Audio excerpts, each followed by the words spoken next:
بسم الله الرحمن الرحیم. ګرانو کتونکو الف خان شیرپو کیمرامین ناصر یاسر خان دی او ماښام دی. یو ملګري پته راته ولګېده نن څلورمه ورځ ده او مسلسل په دې سوچ کې چې په دې باندې پروګرام وکړو.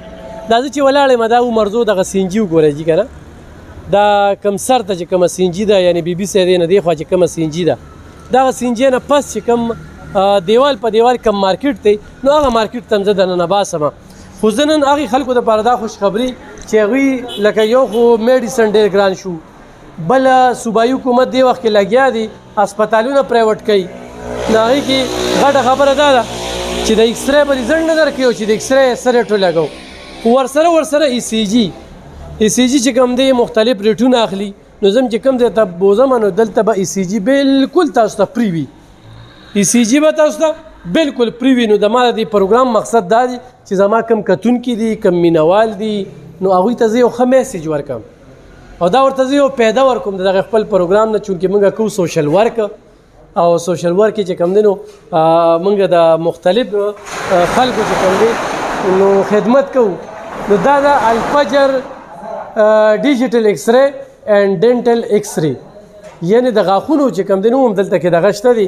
نن راځئ چې تاسو کوم دی ته مې را دننه کړئ کتونکو نو دلته کې ای سی جي بالکل فری ده. پری کاس کې چې کوم دی نو دلته کې تاسو ته ای سی جي کېږي. دا چې کوم دی نو ایکسرې مشین دی. ایکسرې چې کومه ده یو ځای کې 1500 اخلي بل ځای کې 400 اخلي. دا به نه 1500 وي او نه به 400 وي بلکې دا به ډېر کم ریټ وي. دوی چې کم ریټ درکوي نو ډېر کم ریټ چې کوم دی نو هغه درکوي. نو کتونکو کم ریټ ښه ای سی جي اصل سیز چې کم دی دا کم چې پری کوي. ایکسرې چې کم دی هغه انتخابي کم ریټ او ای سی جي بالکل پری او دا مشینان چې کم دي دا ستاسو د وړاندې مریضان دې وخت کې راغلي دي. موږ هم اچانک شانتې رالو شپه وه ټیم نو میلاو شوي ګینې اراده م چې کومه ده د 4-5 ورځو نه وه چې خپل خلکه زر خبر کړو. خو بیا هم پکې لم لیټوالی راغی. بهرحال دې وخت کې چې زما دا پروګرام څوک ګوري دې دپاره شیر کې چې چاته پته ولګي چې ای سی جي بالکل فری ده. ایکسرې چې کومه ده ابه تپوس کو دا رور دلته کې دی. رور مې خپله پېژنګلونه سره عبدالرحمن مې نوم دی د مرزو اوسېدونکی یم. ما مخکې ایسرې کړې وه چرحده کې د هغې رانه 400 روپۍ اخیستې وې. نو بیا ما ته یې ملګري وو چې دلته مرزو کې دا ډیجیټل ایسریان دلته هم وځي. نو موږ ته پته نه وه. بیا راته هغه دلته راوستو دا ځای هم ولیدو. دلته چې رالو نو دوی رانه 200 روپۍ واخیستو. موږ ډېر خوشحاله شو چې داسې خلک هم شته چې مثال خبره هغه خدمت کوي د خلکو او پیسې مقصد نه دی هغوی خلکو سره یو ښېګړه کوي. نو ډېر خوشحاله شو. دلته په 200 روپۍ موږ ته را کار وشو. بل به 300 روپۍ موږ د کاري نه هم بچ شو چې هغې ته به ځې ولته بیا وخت هم ضایع کېږي او د 300 کاري نه هغې نه هم بچ شو. نو موږ ډېر خوشحاله شو مرزو کې دا سیسټم شته او الله یو دوی قدر وکړي. خدای به دوی دا کار دغه صاحب جاري ساتي چې خلکو سره ښېګړې وکړي او خلکو هم پکار دا دي مثال خبره چې دوی ته دواګانې وکړي چې دوی دا کار مخکې لاړ شي او موږ ډېر مشکور یو دې خلکو او الله دې تعالی صحت درکړي. الله دې دوی خپل ټیکي ښه یو بل رور هم دلته کې ناست رور مې څنګه یې لږ را پاسې نه دا څنګه لخي خیر دی. دا چې کوم دی نو دا پکې ای سی جي دلته کې کوي. دلته کې چې کوم دی نو وینټیلیټر باقاعده تاسو ته اکسیجن دغه یو څه پېژنګلونه سره زما چې محمد الیاس نوم دی محمود آباد یم شرپا کې مې دکان دی او دې ته ما مخکې یو مریض راوستی و نو هغوی موږ سره ډېره خواري هم کړې وه او پیسې هم دې ډېرې کمې اخیستلې وې. نو زما خپله ضرورت شو په دې ګرده مې درد دی نو بیا راللم. نو ماشاءالله په سواري مې وکړل او ما نه 200 روپۍ هم واخیستې. خدای دې ورسره ښه وکړي. په 200 روپۍ نن سبا څوک دونه خواري نه کوي. دا دوی چې څونه خواري موږ سره وکړه څونه دغه وکړو نو الله دې ورسره ښه وکړي. خدای دې د دوی د کاروبار ته خیر مخه ورکړي. اوس چې زه 400 ته تلم ما به 500 روپۍ باندې به مې ګاډې کوو او هغې نه علاوه بلته کې به مې میاشت چېرته شفارستي هم کته. دا زموږ خپلې مرضۍ دي. خدای پاک دې بد کړي. نو موږ هم خوشحالي وو دا خلک هم خوشحالي.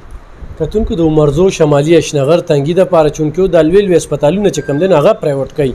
نو هغه پرایوټ چې کوم دی نو بیا دا پرایوټ ښه دی. موږ دا هسپتالونه نه دي ښه چې هلته کې موږ ته ایکسرې فری میلاویږي او موږ ته به چې کوم دی نو ای سی جي یا نور هلته و د چټۍ چې کوم دی نو او ریزلټ به هم نه درکوي. دا هم یاد ساتئ. وګوره دا دغه وښایه. زه به کوشش کوم هغه ځای ته ته لاړ شه. زه به کوشش کوم چې دې مشر سره خبرې وکړم. خو د دې مشر په کیمره باندې ځان راتګ نه غواړي. ولې چې هغه غواړي چې زه دا کم کار کوم چې د دې زما دغه نه وي. نو تاسو د خپله پېژنګلو را سره وکړئ. اعوذ بالله من الشیطان الرجیم. بسم الله الرحمن الرحیم. تاسو خو الف خان صاحب ډېره مهرباني. تاسو دومره اچانک او موږ له راغلې ټایم هم راکړو. تاسو تھینک یو چې ډېره مهرباني سر. بس موږ دلته ډیجیټل ایکسرې کوو او ای سی جي فری اف کاسټ کوو. حالانکه په ګورنمنټ هسپتالونو کې بیا هم د ای سی جي څخه ګورنمنټ فیس وي هغه اخلي او ډیجیټل ایکس ری په سرکاري هسپتالونو کې چې څومره فیس دی د هغې نه موږ 1/2 فیس اخلو ریزلټ ښه ورکوو باقاعده موږ چې کوم ډاکټر بلال دی پېښور کې ریډیالوجسټ هغوی سره موږ آنلاین رابطه کوو هغوی موږ د رپورټ هم د هغې راکوي هغه موږ رپورټ مکمل فری اف کاسټ ورکوو او موږ دلته سپیشل ایگزامینیشن ایکس ری نه کوو هغه ډاکټر صاحبانو ته چې پته ده آی وي یو ده آر یو جي ده بیریم سویلو ده چې کوم د خوراک نالی ده چې که نه او داسې کومې ساده ایکس ری لمبر سیکرل د سی سپاین دی کې یو بي د سکل دی د سر چې کومې مختلف ایکس ری دي هغه موږ داسې کوو چې کوم پخوا هغه ساده ایکس ری کې دي د هغې نه په هاف ریټ کوو او د موږ انشاءالله د هغې سره وایو چې ډسټرکټ چارسه کې د موږ د ټول نه کم ریټ دی او یو سړی راشي جي وګوري او بس زه عموما ته دا خواست کوم چې موږ 24 غنټې اویلیبل یو د دې وجه سره چې دونه بس موږ خدمت لرو ته چې پیسې موږ ناس راکو حالان کې موږ 11 بجې مرو 12 بجې مرو خو د شپې موږ الحمدلله فیس نه اخلو داسې مریضان شته او دا پروګرام وجه وګوري چې کوم د شپې موږ د 10 نه پس مریض راځي موږ خپل کلینیک کولو کو دا یو موږ ₹1 هم نه اخلو هغه کو 2 ایکس ری کوي درې کې خدای موږ ان شاء الله ₹1 هم نه اخلو کوم دروازه چې راځي دا به دومره خاپ ریټ وي دومره ټول الحمدلله په ډسټرکټ چارسه کې 94 کټي صحیح نمبر هم سره 0317 96 95 700 صحیح حقیقتونکو په دې باندې به تاسو ته نمبر وي په دې ویډیو باندې دا ویډیو دې لپاره شیر کړئ چې په دې وخت کې په دې د پیسو د لالچ په دور کې د نفسا نفسه د پیتنې په دور کې داسې خلک خوم شته دي چې د هغې دونه وسایل نشته هغه وړوکي شانتې جاب کوي په میډیسن شعبه کې میډیکل شعبه کې او هغه پکې خلکو ته دومره سهولت ورکوي نن سبا خو ایکس ری چې کومه ده چې ډاکټر له لاړ شي نو 40,000 پیس شو او دا 10,000 به باندې ایکس ری ټیسټونه او ای سی جی او ایکو یو څه بل څه ډېر څه به باندې وشي الله دې لاول چې ضرورت نه راولي خو دا چې ژوند کې نو بیماری به وي نو دا د هسپتال ته به تګومي او هسپتال کې به چې کوم دی نو ډېره ګرانه ده خو بهر خلک کتونکو عمرزو ته چې تاسو راشئ بالکل سینجې سره خوا کې دیوال په دیوال چې کوم دی دا ځای دی ای سی جي بالکل پری په هاف قیمت باندې تاسو ته ایکس ری کېږي یقینا چې دا یو نوکه پروګرام دی عمرزو هم ډېره غټه علاقه ده د عمرزو د خلکو دپاره ډېره غټه خوشخبري ده چې کومو خلکو ته پته نه پکار دي چې هغوی ته پته ولګي او پته به ورته څنګه ولګي د خیر ښېګړې دپاره دا پروګرام د سره شیر کړئ خو موږ په دې شپه باندې راغلو تاسو ته خبرتیا دپاره راغلو په خپلو دعاګانو کې مې یاد ساتئ ډېره مننه خوشحاله